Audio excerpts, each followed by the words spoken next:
Australia has a lot of spiders, but recently we found a new one, because of course we fucking did. And the new one is the most certified Australia moment I've ever seen. For a bit of context, one of the several thousand spider species we are home to is the Sydney funnel web, the deadliest spider on the planet. Because of course it's down here. Where the fuck else did you think you were going to find it? These scary looking fuckers are highly venomous and can flatline you with a bite in 15 minutes. And if you think wearing thick clothes will save you, be aware the bastards have fangs long enough to punch through shoe leather. Now, why do I bring these little nightmares up? What is the one thing worse than a spider rocking armor-piercing rounds that can send you to heaven with same-day delivery?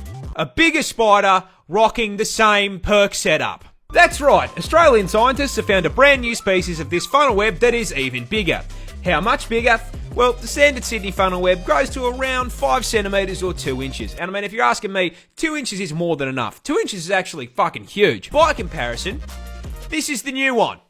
It's twice the fucking size, cunt! 4 inches of 8-legged menace to the animal kingdom. But that isn't even the best part. You see, do you know what they named this thing?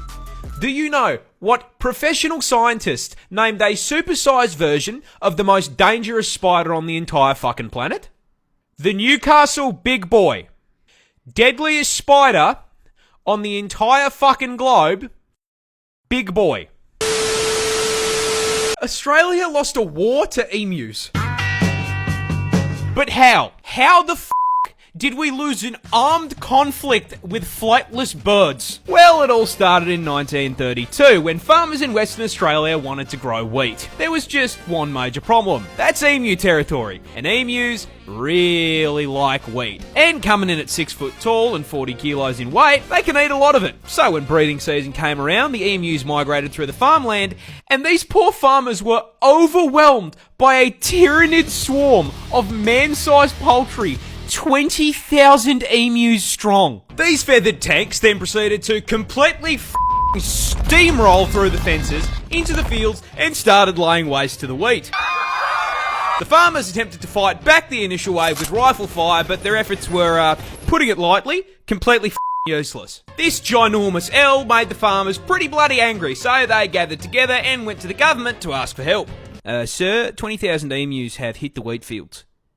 Me, mate. And so the government declared the emus enemies of the state and sent in the army to commence the Great Emu War. The entire 7th Heavy Artillery Division was deployed to WA, armed with 2 LMGs, 10,000 rounds, and the sole objective to blast anything with feathers. A little bit excessive for an overgrown turkey if you ask me, and upon their first deployment, the army immediately ran into a major problem.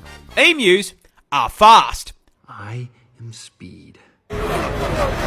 Really fast, clocking a top speed of 50 kilometers an hour, which meant that once they opened fire, the emus would immediately bolt out of range of their weapons. But they still took a crack at it, and then immediately stopped when both LMGs jammed after only dropping 12 emus. This embarrassment led the army to retreat and rethink their plan. So a few weeks later they returned, this time mounting the LMGs on trucks in an attempt to run the birds down. However, this also didn't work, because after figuring out that those trucks meant they were about to be turned into a KFC family bucket, the emus started leaving scout birds who would warn the flock of the approaching trucks, which gave them all enough time to book it before the army even got there.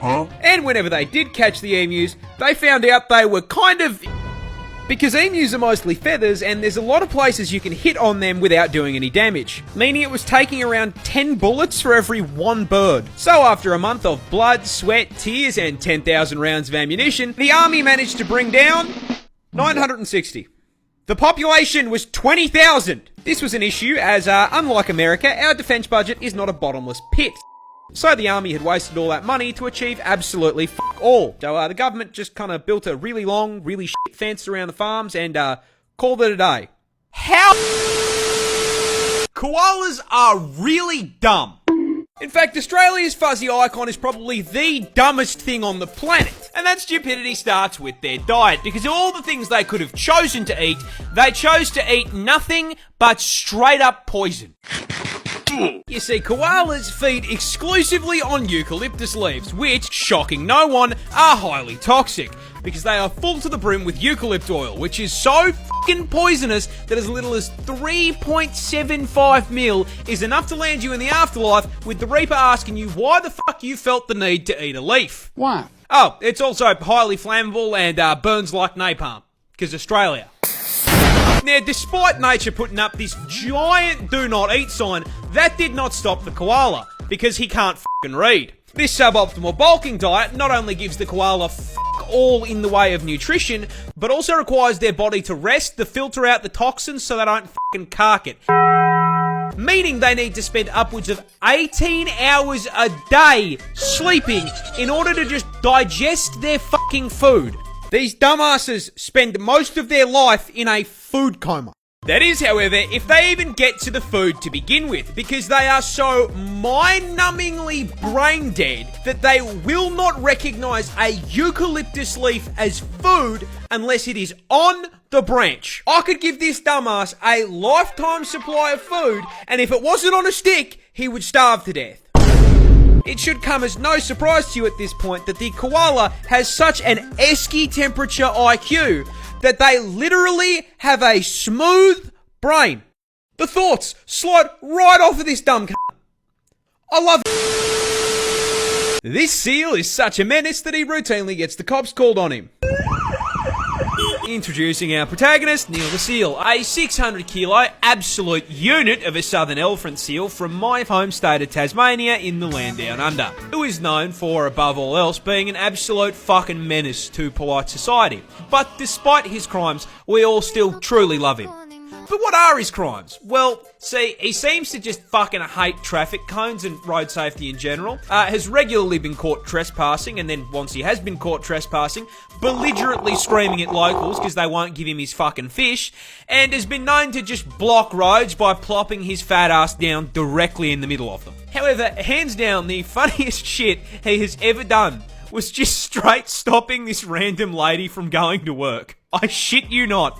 This motherfucker crawled out of the ocean, up the beach, crossed the road, absolutely fucking bodied this woman's poor letterbox, and then proceeded to plant himself directly in front of her fucking car. She was then unable to go to work because this half-ton beefcake was camping her driveway for so damn long. Local news had time to drive out to her house and cover the fucking story. Now, this is a lot of menace for a single seal to cause, but the funniest part of this is, old mate isn't even fully grown. He's like 5 years old. If you think he can fuck things up now, wait until he's nearly 2 solid-ass tons of blubber and takes issue with the wall of your house. I do not think that seal damage is covered on my fucking insurance plan, dude.